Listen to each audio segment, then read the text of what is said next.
豪车也是一样会出问题的。来，往这儿看，这个300多万的保时捷 Turbo 出问题了。来，听一下声音，听见了吗？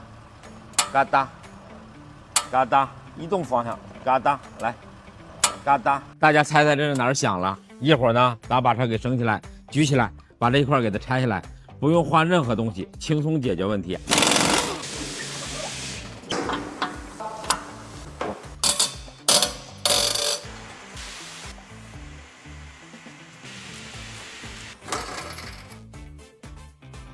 来，镜头拉过来，看一下这个轴承的接触面，来看一下这个位置，这个轴承和这个羊角的接触面有很多的锈跟杂质，看见了吗？这里边，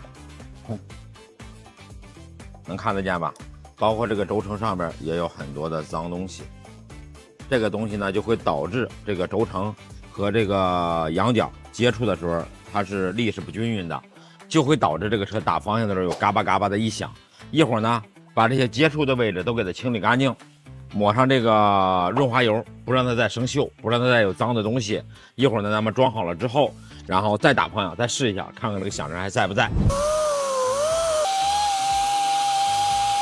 来看过来，处理一下，咱们这个把这个小黄油给它抹上，往这看，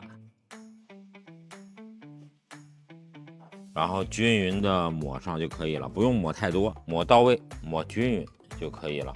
另外呢，这个羊角上边也要给它均匀的抹上。装车异响就会消失，轻松拿捏啊！咱们一会儿试车。现在呢，咱们把它给装到轴承和这个羊角装到一起就 OK 了。来，咱们再听一下打方向，听见了吗？完全是没有声音的，没有那个嘎巴嘎巴嘎巴的声音了。听，问题完美解决。